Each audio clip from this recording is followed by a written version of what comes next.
Hello, Warwick. Hello, Coxie. Hello, listeners. I have a cracker for you today. Are you ready? Is it a Sayo or a Jats? Oh, I don't think I actually make Sayos anymore, so you've already shown your age. Thanks for that. Jeez. Are you ready? I'm ready. Did you hear about the mathematician who's afraid of negative numbers? No. He'll stop at nothing to avoid them.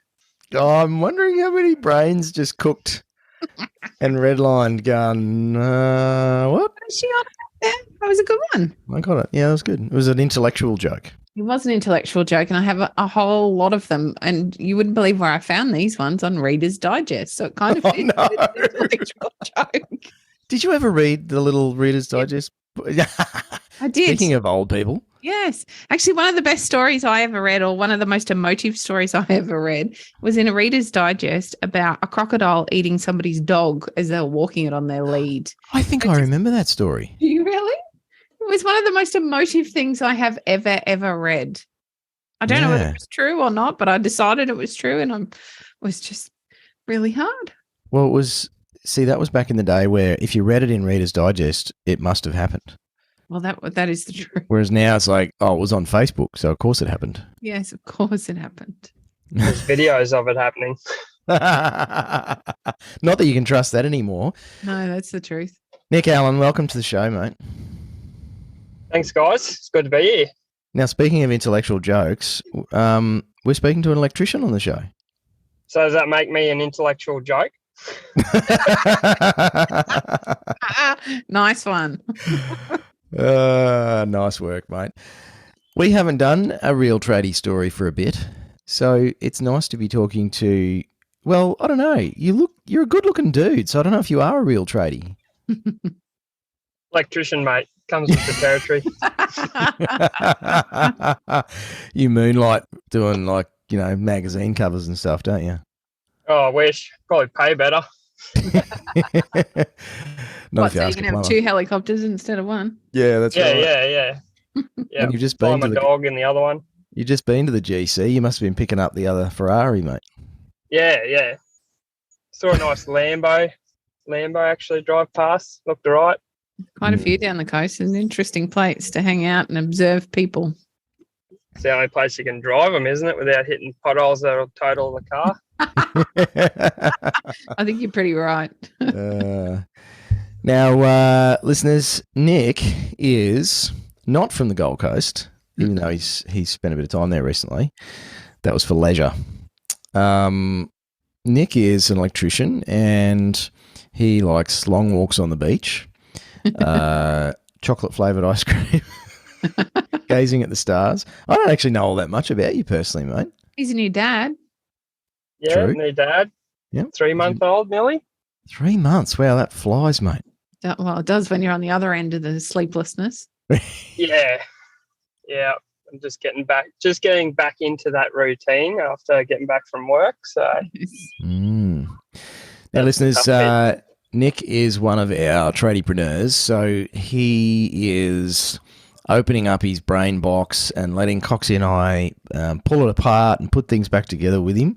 And he's got a bit of a unique business structure, which I'm keen to talk about with you today, Nick. And it's going to get mildly confusing. I'm going to make sure that I refer to Coxie as Coxie instead of Nick, because when we have a Nick on the microphone with us, it gets a bit confusing as to which Nick we're talking to. Funnily enough, I always know which one you're referring to just by where you're looking on your screen. Well, that's because half the time I'm looking at Facebook while I'm doing a podcast. I know you are. Yeah, video helps. Yeah. It does. So, Nick, tell our listeners a bit about, I guess, your backstory. You're a Sparky, but have you always been a Sparky? How long have you been doing it? How did you get into it? And how on earth did you come to be talking to us sitting in your car today? Yeah, been a Sparky since I left school, pretty much. So straight out of school, straight into the apprenticeship. Didn't always want to be a Sparky. I was one of those people growing up that just thought PowerPoints were there in the house and no one put them in.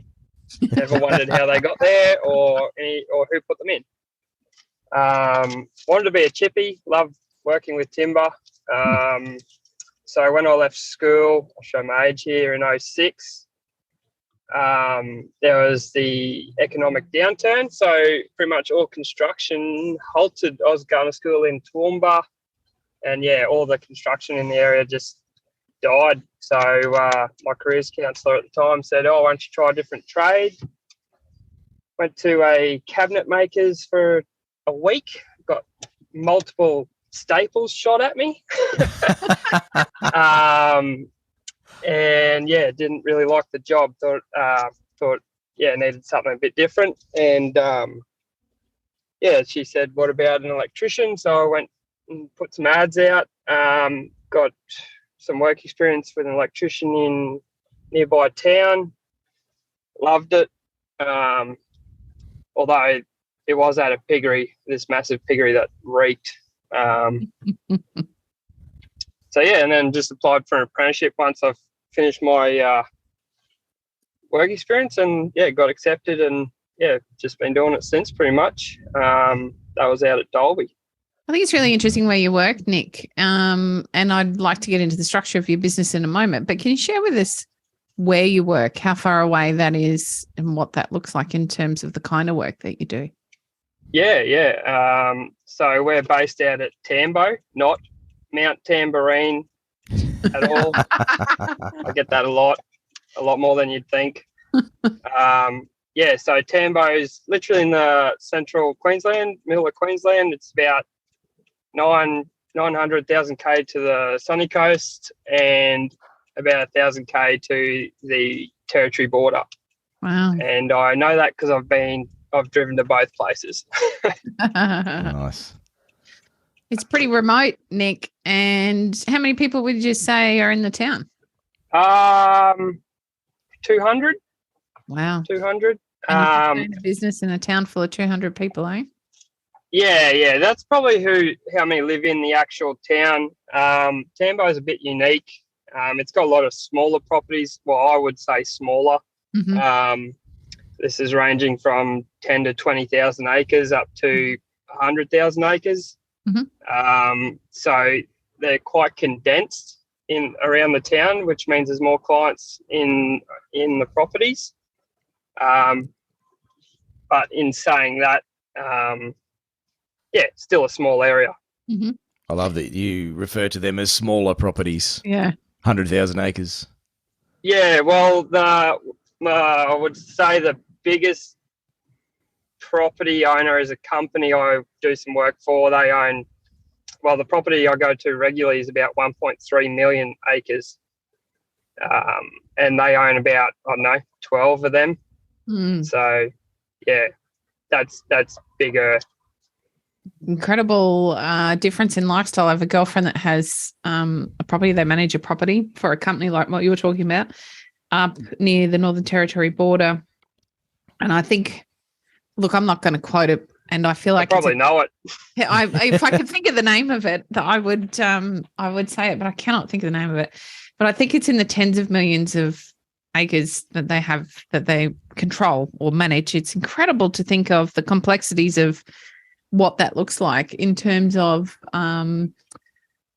not only running the farm day to day, but structuring a business around running that farm day to day. And their further complex situation is that most of their stuff has to come in on a plane.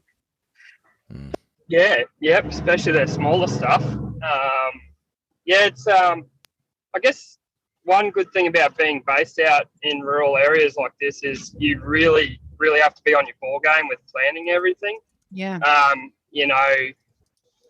I don't think I'm that remote. Like Roma, or my nearest supplier is probably 400 k's away, which to everyone else is bloody hell, why bother? But that's actually pretty close. Pretty lucky to have it that close.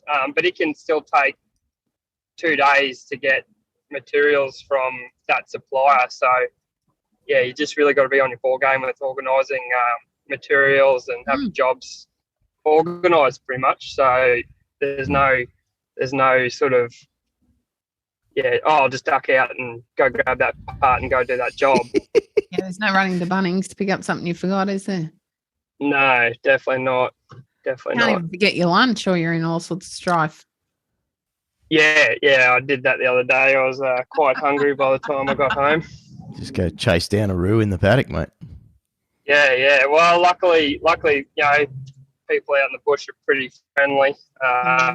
So if you forgot your lunch, they can whip up a quick sandwich for you usually. Just knock on the door. Yeah, pretty much. Nick, as an electrician, then what kind of work are you doing? Because the city folk, they have, well, there's probably two types of city electricians generally. They filter to commercial or resi work, whereas you've got a bit of a balance, and then stuff other people would never even look at. Tell us about what you do. So the best way I describe it is if it runs on power, I've got to know how to fix it and install it. So I guess there's no real description. A lot of it is domestic, power points and lights and things like that. But then you have submersible bores, you've got solar systems, you've got refrigeration. Just pretty much if it runs on power, I've got to figure out how to fix it or install it. I get a few questions about automotive stuff too. Oh, wow. But yeah, generally I'll just try and sort that out with them, but tell them I'm not actually know what I'm doing. So, Nick, is it typical for a Sparky to have such a broad set of skills, or doing your apprenticeship? Perhaps again, the area you were in exposed you to more than most city electricians. I can't imagine there'd be too many city electricians that would be able to work with a submersible bore, for example. Yeah, I'm not sure. My apprenticeship was with an industrial company. We did, when work was slow, back when I started, we did probably 6 months of domestic work, which pretty much is, I would like to say, all I needed to figure out how to do domestic. But if you have that experience with motors, it's simpler than you think. With all electrical stuff, that you can sort of dive into it as you want to go. But generally, it's usually the easiest problem that needs fixing. Not like broken plumbing. wire or something like that, Yeah. Not like plumbing where everything's complicated. Really hard to fix. Yeah, they got to be really smart, those plumbers. Yeah, my brother-in-law is a plumber, so I don't envy his job, so no comment. Plenty of jokes in the family, I'm sure. Yeah, it's usually my sister who's his wife that's usually throwing the jokes out there because she doesn't do either job, so She can. always trying to poke the bear. Nick, I'm fascinated then on how that, you've already alluded to one thing that's different, and most people don't have to think quite as completely about, and that's the materials, making sure that you have the materials to do the jobs. And there must be times when you arrive on site and it's different than what you had assumed. So you still have to rely on some sort of supply from somewhere. But what other differences do you think there have been in setting up and structuring your business? I guess, if you look in my workshop or shed, I literally have like a mini Haymans in my shed. I have my line of thinking or from experiences, because even though we're based in Tambo, we don't just work there. There's any given day I'll drive 400 k's away from even Tambo to go do the work. Yep. So my line of thinking is I have 4 of everything I need and 2 of everything I don't. So and I pretty much after all the years we've been working, I've got a pretty good idea of exactly what we need, and I can usually get us out of trouble. And having an open mind, there's more than one way to skin a cat. So you just got to think outside the box on your problem solving and, to get the job done. There are times very frustrating times where you need one part to finish the job.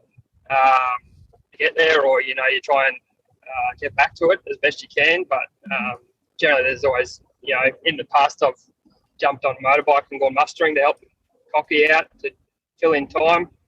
I don't charge him Sparky rates, of course. But plumber rates instead. Usually, because because I grew up on a property when I was a kid in the bush, so it's sort of a bit nostalgic getting on a motorbike again and helping out in the farm. I keep a lot of stock. Always, if we go sort of further or if it's longer than a day, we'll take a trailer full of gear. Usually it's full of all the stuff we need for the job as well. Mm-hmm. And again, you got to think outside the box. Like there's always someone driving through town with a supplier. I've rung up airlines to get parts out, and it's you just got to ask the question. If you sit there and you think, I can't ring an airline, like they'll charge me thousands of dollars just for that small part. They didn't. It was like $100. It was actually nearly cheaper than getting a courier, and it was 10 times faster. Yeah, that's right. I think you just got to ask. You got to ask questions. You don't be afraid of the answer, because like most things, if it's no, then it's no. You get on with your day. And what if you can get that job done by getting that part there an extra day, like that's potentially thousands of dollars you are then creating by getting that part there. Yeah, that's right. I think it's one of the things about, or maybe some of the differences about growing up in regional or remote areas and doing business and work and life in those areas compared to the metropolitan or more populated areas is you don't have everything at your fingertips, so you have to be more of a problem solver, perhaps. Is that a fair observation, Nick? Although Nick's not able to problem solve. Yeah, definitely. We'll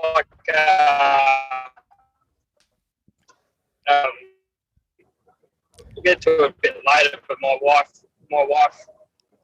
Hey, sorry. We're being let down by the Australian internet, mate. If you can do something about the 5G network, and ironically, listeners, we're actually talking to Nick while he's in a major metropolitan area in Australia. We'd probably have better mobile coverage if you're out the back of Tambo, mate. Yeah, probably. Have you got me there now? Yeah, you're back, buddy. Yeah, cool. I forgot what I was saying now. Resourcefulness and being more of a problem solver if you're used to living in regional or remote Australia versus the metro areas. Yeah, I guess what I was saying was, we'll get to it a bit later probably, but my wife actually lives on the sunny coast, and this comes down to the structure of the business, and I actually do rostered work out at Tambo. Is I come down to the coast and like I'll see electricians drive around without even a ladder on the car, and I'm like, what are you even doing today? What can you get done without a ladder? They must be 7 foot tall to be able to reach the light bulbs. I don't know. They use the customer's ladder, mate. Yeah. Jeez, if you saw some of the ladders I get offered at jobs, you wouldn't even bother. Yeah. Probably still made out of wood. Yeah, or been run over by the truck about a dozen times. So, mates, we're obviously working with you in our Tradiepreneur program, and part of that is improving your business, changing your business, growing your business. I feel like you've got this unflappable ability to solve problems when you talk about some of the jobs you've been to on stations and the things that you come across. How would you say your experience in growing and changing a business has been? Do you have that same ability to just solve things as they come along, or have you experienced some different challenges with turning this into a business, mate? Yeah, definitely not as confident with solving problems in the business. You go through a 4-year apprenticeship, and that gives you the confidence, or the bulk of your confidence to get the work done. Whereas you go out and start a business, like literally I had to do a small business course through TAFE. It took like 3 days to get done. You know, so there is that side of things where you just don't have that, background to make decisions. You don't have that confidence. You don't have, you can't see an immediate solution because you can't even see the immediate problem either sometimes. And, I would have said to you guys before, like I've been in business 10 years now, and most of my changes have happened in the last year. And that's, I mean to puff it up or anything, but that's thanks to you guys, just having that support and someone that's been in business, knows what they're talking about, that outside view, like even when I'm looking at a job or a problem in the job, I'm looking at it from outside, looking at the problem. It's easy to see what the solution is. Whereas, sometimes in business, you are the problem and also the solution. So true. And that problem can be as simple as fear. It just it's easy sticking with what I know and how I do things because it works. So why change it? But I remember when I first contacted you guys, I was ready to throw the tool belt out the window and drive away just because of all the problems that I was having.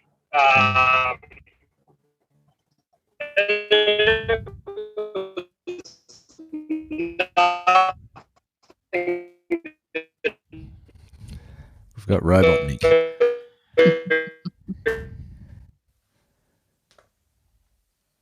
All right, well, while we lose Nick momentarily, I'll just talk to the other Nick. With work supply, I was running the business and things like that. I've dropped out again, didn't I? Yep. And I think the funniest thing about this will be the YouTube version of this on our channel. So, listeners, if you want to see Coxie and I pulling frustrated faces at each other and our mate Nick freezing in interesting facial expressions, pop on over to the Tradies in Business YouTube channel and check out this episode. Great. You've got us again, Nick. And what am I? Only like 50k from Brisbane or something. Not even that. It's cracking, isn't it? You are on an island, so maybe we'll blame the island. Yeah. Oh, I'm not on an island right now. I'm back on the mainland. On the mainland. I'm the one on the island, and my internet's working fine for a change. So go figure. It's not windy. Nick, so as you said, we've been working together for 12 months now. We just celebrated our first romantic anniversary, the three of us. I'm still waiting for the candlelit dinner, mate. But it's probably a good thing your wife can't hear us. She'd be rolling her eyes and wondering what the hell you're doing with these two. She's probably waiting for her candlelit dinner. But I wanted to ask you about a couple of things. We'll come back to some of the challenges with the way your business and life is set up, and perhaps that'll lead into some of the goals that you're working on. Because I think it's great for our listeners to hear about other people who have goals that they're working towards, and it just gives them the idea that what they're shooting for is probably more achievable than they realise. But the thing I want to talk to you about before that is, look, it's probably a bit of a shameless plug for the work we do, and you've just said some fantastic things about the progress you've made. But I wonder if you can expand a little bit more, Nick, on what's some of the bigger shifts that you've had. You said you were ready to throw the tool belt out the window after 10 years in the game. What's shifted for you that now you're talking about growth and recruitment and all sorts of cool stuff instead? I guess you guys have given me the confidence, like I said before, to make those changes.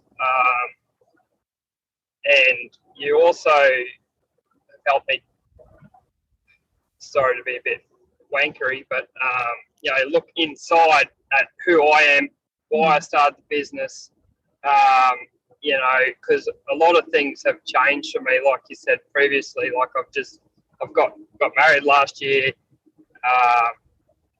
We've just had a little boy, and I'm doing rostered work, 1,000K away, and so I've just returned from 3 weeks away on my roster, and my little boy's already growing up. It's just incredible how much he's changed in 3 weeks, and it's pretty crap being away. Let alone if he's going to start crawling and walking and all those things. So that's been a big push, Yep. to say, to change what's happening. And of course, being away from my wife is not as fun as people might think it is. I miss her a lot. And I'm not an old fart or anything, but I'm not getting any younger. Yeah. So, and I've waited this long to finally meet someone and get my family. So, no stuffing around anymore. Love it, Nick. Nick, that probably leads us to some of your plans, what you're working towards at the moment. Like, could be tempting for people listening to think, okay, well, you come into the program, you do 12 months worth of work and it's all perfect at the end, and it's not. Because we change, right? And our business growth changes, or our plans change, or we get clearer on what we're doing this for or what we want, which is exactly what's happened to you over the last 12 months, getting married, having a baby. Your focus has shifted, and that's meant that the way the business looks over the next 12 months coming might be a little different. Would you like to share what you're thinking or working towards creating within the business? Yeah, definitely. So I'm looking to sort of expand. I want to be home more, so that means moving myself personally back to Bribie. It's where we are based, which would mean that left me with two options. I either pack up the business out west and start something at Bribie, start again in Bribie, which I worked probably too hard to get the business going out west, so it's put a bit of fear in me that I don't really want to go through starting a whole new business again, even though it would be easier from what I have learnt. Plus, or get someone set up out there, get everything in place for an employee, another tradesman to take over the work out west and start the business, or start another branch, if you'd call it, at Bribie, and use that business out west to help supplement my income, so that new branch isn't so difficult to sprout. Some cracking goals for the next 12 months, Nick. It's pretty exciting to think. And I think it's a dream for a lot of the people that we would have listening, is having that opportunity to change what they're doing in business and create more of the desired outcome. So, that desired outcome looks different for everyone. It's like when we talk about getting off the tools. Getting off the tools doesn't necessarily mean literally getting off the tools for everyone. For some people, their version of getting off the tools is being able to do the paperwork inside business hours, or it's being able to be flexible enough to go to kids' sports days, or take holidays with the family when it's school holiday time. And in your case, this version of business that looks best for you is ensuring that you're able to continue doing and servicing the people that you do in Tambo and surrounds, whilst setting up something back home with the fam, so you can enjoy your time out with your family, which is very much what we all work for. And you can supplement that so there isn't that drain, or the push. When we start a new business, it's really hard work in the beginning, of course. So yes, you'll have that, but there won't be such a big pressure point, I suppose, around setting up that new business back on Bribie. And I feel like that's kind of the nirvana that so many people are looking for, and yet it feels like an unattainable dream, and I know, you clearly have support. We've spoken about the fact you're working with us. You have support. Did you think this was something prior to having some of the conversations that we have within the community and with you in our coaching sessions? Did you think it was something that could realistically be done? Well, I do think, or did think it could be done, because there are businesses out there that have done it. Mm-hmm.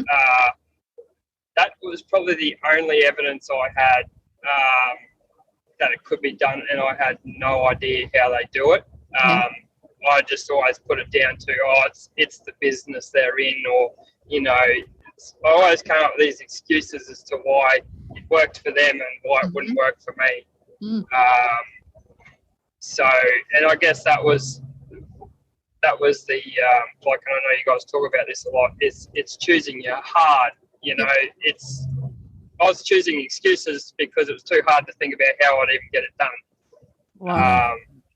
So, yeah, no, I guess, you talk about getting off the tools as a goal for everyone. Me personally, I actually love numbers. I love the numbers of the business and, the admin side of things. I think it's, you can, like I said previously, like I busted my ass for 10 years and you never really felt like it was hard to tell how well you were doing from the work you're doing. You can be busy every day of the week if you wanted to be, but at the end of the day, you're crushing those goals and getting those jobs done, but you don't actually, there's no success from those jobs that you take home other than the fact that the job's done. Yep. Yeah. So looking at the numbers and, my emotions were directly tied to my bank account for a long amount of time. If it went up, I felt good. If it went down, I felt like really bad and just worked even harder, which meant the bank account went back up. It's just this roller coaster of emotions, which, as most people listening would probably know, it's really, really hard to deal with. And that's why I wanted to throw the tools out the window. I just got to a point where I was sick of the up and down. It just got too hard, and this goal I've got, it's sort of like a bit like having my cake and eating it. And you know what? It's actually, I can actually see it. So, I'm glad I went through all that to get to where I am, but I wouldn't do it again. I like cake, though. I'd probably do whatever I needed to do to eat more cake. Yeah.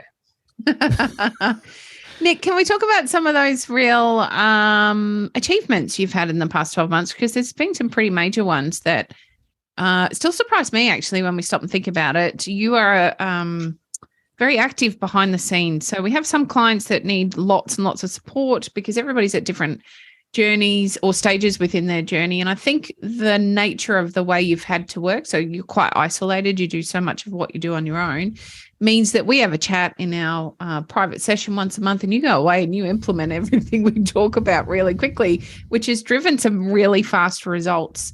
And that's exactly what we're here for, I suppose, is to help you find those results in the time that suits you. But I think some of those results are really impressive and exciting to talk about, one of which was making a decision to buy a property out there. Yeah, definitely. I won't correct you, but I don't do everything I say I'm going to. It's okay. We haven't finished recording the podcast, mate. We can get a few commitments from you at the end. Yeah, I'm not that good yet. Yet, that was the key word, yet. Nice work. Sorry, I just had a total mind blank, Nicole. Purchasing the property. The property. So one of the hurdles I've got out west is with it finding the tradesman that I want is no one's going to want to, unless you want to live in the bush, it's very difficult to shift from someone who's grown up on the coast or in the city to move out to the bush. I've found that you mentally have to want to do it to be able to do it. If you go there with a negative attitude, you're not going to have any fun. Yep. You're not going to enjoy being out there. So one of the hurdles I had is if someone wants to come out there, one of the pain points that everyone has is renting or owning a property or somewhere to live, just somewhere to live, and I've done work in mining, gas, things like that, and staying in a donga is really not as fun as people probably think it is. It doesn't even sound fun. No. So one of the hurdles I had, or one of the goals maybe that I had come up with, was to purchase a house for a worker, for the tradesman. And so that was a hurdle in itself. Another hurdle was because the town I'm based in is so small, the amount of houses available for sale is not there. There's no houses. Like right now, there's probably one house for sale in Tambo right now. And so then I had to wait. Till something come available. And then the other thing is it going to be correct for what I want? And luckily I was actually working for a client and on their house that they owned in town, and I heard a bit of a whisper on the good old grapevine that he was thinking of selling. So I rang him and said, "Hey mate, if you want to sell this place, just give me a bell straight away because I'm interested." And so I've purchased a property in town, so that'll become available for my tradesmen when I start the recruitment, which from yesterday's one-on-one is top of the list, of course. Nice, mate. So that was pretty good achievement. Yeah, it was a cracker. I think another really exciting one, at least for me, was for you to employ an apprentice. Again, a good old grapevine. So I'll probably, if anything you get out of this, is word of mouth is a great tool for not just work. So we've put on young Remy, young 18-year-old girl. She's actually from the Gold Coast. Funnily enough. So I was talking to another client, and they were asking me because Remy and her boyfriend or her partner, which is this client's son, were asking me about where to apply for apprenticeships in Dalby because that's where I'd done my apprenticeship. And I jokingly said, "Well, would she be interested in coming out here and doing an apprenticeship out here?"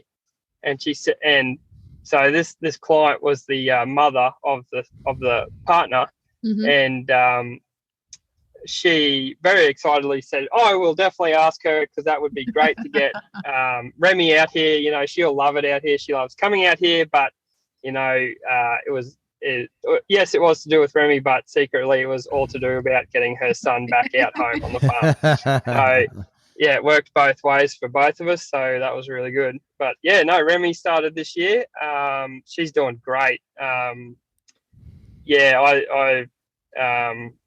I think I really struck a diamond here. I know a lot of people have.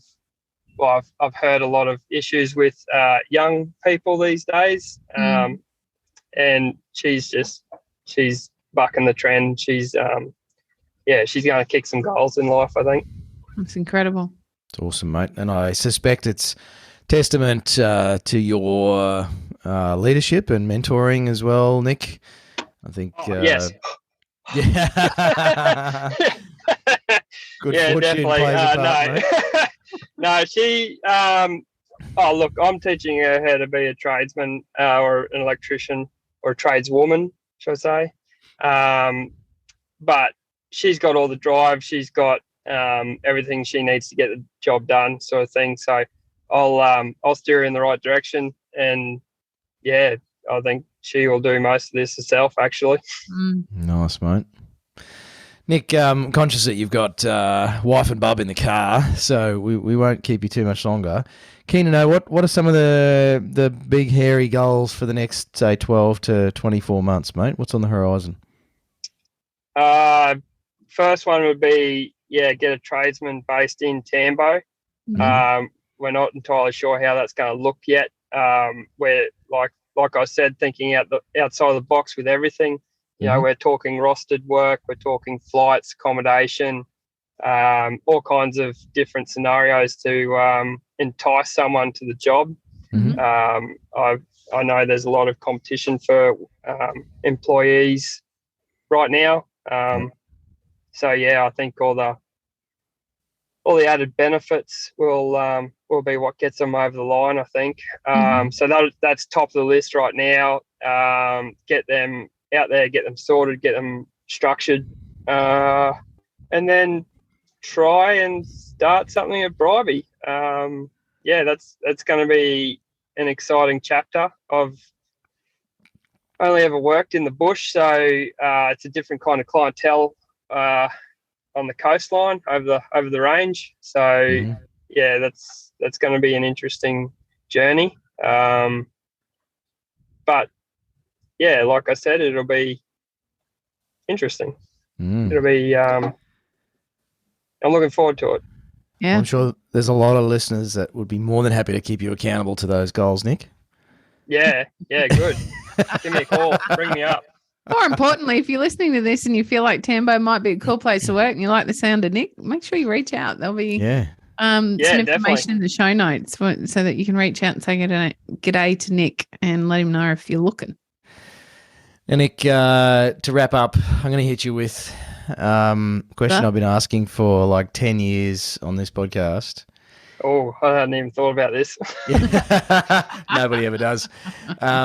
If you had 1,000 tradies in a room, let's call them trade business owners, mate. If you had 1,000 trade business owners in a room, what's one piece of advice you would like to leave them with?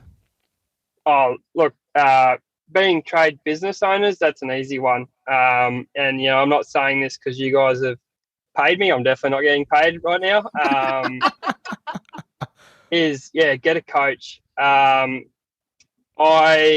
really struggled for nine years on my own, building my business. I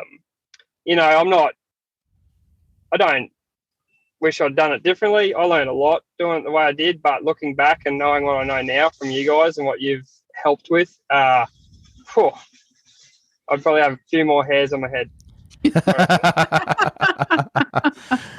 Thanks, Nick. Nice, that's a lovely compliment. Great advice, and it's an absolute pleasure working with you, mate.